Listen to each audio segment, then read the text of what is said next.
السلام عليكم غالياتي. إذ كنت تبحثي عن ترتيلات تتنافس المحلات بعجينة هشة تذوب في الفم وكريمة ناعمة وثابتة وتزيين فاخر بالفواكه، فأنت في المكان الصحيح.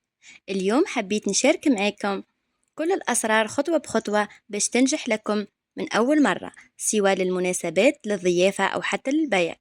شوفوا لي هذيك النتيجة، وهذيك الكريمة يا البنات راهي جد تذوب في الفم، جد تذوب في الفم. هذه العجينة اعتمدوها. خلونا نبدو في الوصفة ونقولوا بسم الله. عندي هنا 2 ملاعق سكر ناعم، عندي قرصة ملح، عندي بيضة، وعندي 2 ملاعق زيت، عندي مغرفة صغيرة خميرات الحلويات، عندي 125 غرام زبدة، عندي فاني، وعندي فرينة باش نلمو العجينة. نبدو مع بعضنا نديرو هذيك 125 تاع الزبدة، أنا درت أوبلين. نديرو 2 ملاعق زيت، نديرو 2 ملاعق سكر ناعم، نديرو قرصة الملح اللي هي ضرورية، ملعقة صغيرة خميرة الحلويات. بالنسبة لخميرة الحلويات يا البنات نديروها في المرحلة هذه، ما نديروهاش في الفرينة باش ما تتفاعلش لينا. كما تعرفوا انه الخميرة ما تتفاعلش مع المكونات السائلة. بعد ما خلطناه مليح مليح يا البنات حتى يتجانس الخليط، انا راني مسرعه الفيديو، نزيدو هذيك العظمه ونزيدو نخلطو مليح مليح مليح. هنا يا البنات نجيبو الفرينه تاعنا ونبدو نلمو. بالنسبه للفرينه ما نقدرش نعطيكم بالميزان، لانه كل واحد العظمه تاعها ولا كل واحد البيض تاعو. نلمو حتى تتلم لينا العجينه، لا هي يابسه ولا هي طريه كيما لاباط تاع الصابلي. كيما راكم تلاحظوا انا هنا راني قاعده نلم فيها.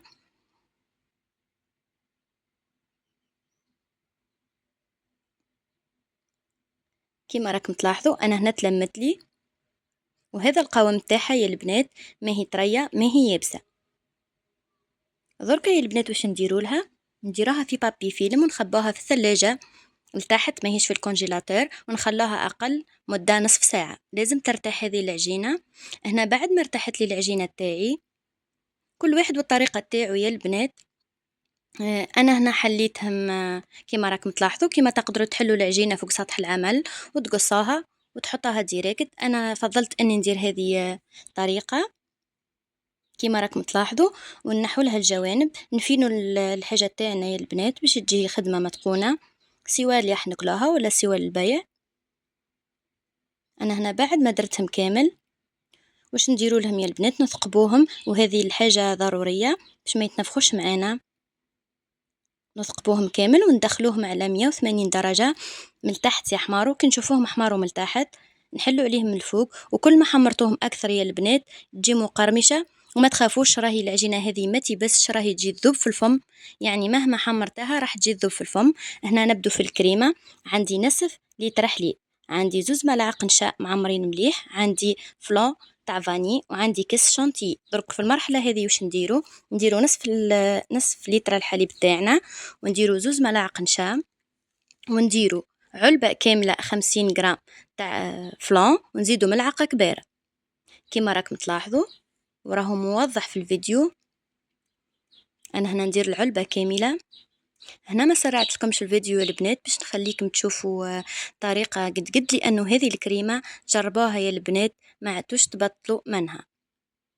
انا هنا راح نزيد ملعقة تاع اكل معمرة مليح فلان. انا هنا درك نعمرها مليح كما راكم تلاحظوا. نخلط كلش بارد في بارد ونداها فوق النار، نبقى نخلط فيها حتى يثقل عنا الخليط. كما راكم تلاحظوا نخلطوا كلش في بارد في بارد. انا هنا بعد ما ديتها فوق النار بقيت نخلط، حصلت على هذا الخليط. واش نديروه يا البنات؟ نحطوه في صحن تاع قزاز، ونديروا له بابي فيلم اون كونتاكت، يعني هذاك البابي فيلم لازم يقيس السطح تاع الكريمه تاعنا. ونحطها في الكونجيلاتور الفوق، يعني يا البنات في الثلاجة الفوق حتى تبرد تماما. لازم يا البنات تبرد. هنا بعد ما بردت لي مليح شوفوا كيفاش تماسك الخليط. دركا واش نديرو؟ نجيبو برا ميكسر تاعنا ونخلطوها مليح مليح باش نتاكدوا اذا كانت فيها حبيبات. انا هنا راني خلطتها مليح لاني مسرعه الفيديو. هنا بعد ما نخلطوها نجيبو هذاك الكيس تاع شانتي تاعي. بالنسبه للكيس هذاك 180 ملي، نديرو كيس شانتي تاعنا ونزيدو نطلعوها. دركا ماهيش بالبراميكسير ولكن بالباتير. نطلعوها مليح مليح حتى تشوفوا الخليط تاعك متضاعف وتبدل اللون تاعو. كيما راكم تلاحظوا كانت هذه الوصفة من طلبتها مني متتبعة. جربوها يا البنات، هذه الكريمة راهي تجي خفيفة، تجي ليس، تجي مذاقها روعة.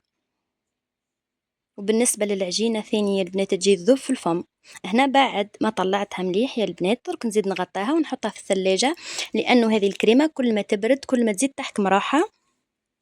أنا هنا بعد ما طيبت الطارتولات تاعي، أنا هنا خرجتهم من الفور، درك نخليهم يبردوا يا البنات. لازم تخلوهم يبردوا لأنه هذه العجينة قلت لكم تجي هشة، قادر يتكسروا ليكم. خلوهم يبردوا من بعد نحوهم من المول. أنا هنا بعد ما بردوا مليح مليح جيت باش ندير ليهم التزيين معاكم. هذيك الكريمة بعد ما بردت حطيتها في البوش، وعندي هذا من الفواكه. تزيين اختياري يا البنات، عندي هذا النباج صنع منزلي. شوفوا لي هذاك اللون يا البنات، جت حمرة كامل، انا راني نفضلهم حمر. هنا جيت باش نزينهم. بالنسبه للتزيين قلت لكم اختياري يا البنات، تقدروا ديروا واش متوفر عندكم ولا الفواكه الموسميه.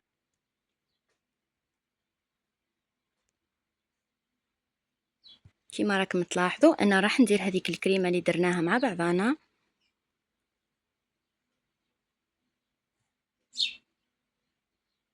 هنا يا البنات نخليكم مع طريقه التزيين. نكونوا هنا وصلنا لنهايه الفيديو. اعطوني رايكم في النتيجه. ما شاء الله ترتلت بعجينه هشه مقرمشه وكريمه خفيفه، وتزييني خلاها تشهيك قبل ما حتى تذوقها. جربوا الوصفة وشاركوني آراءكم في التعليقات، وإذا عجبكم الفيديو لا تنسوا الإعجاب والاشتراك في القناة وتفعيل الجرس باش يوصلكم كل جديد. نشوفكم في وصفة جديدة بإذن الله. كانت معكم بنت الدار، في أمان الله.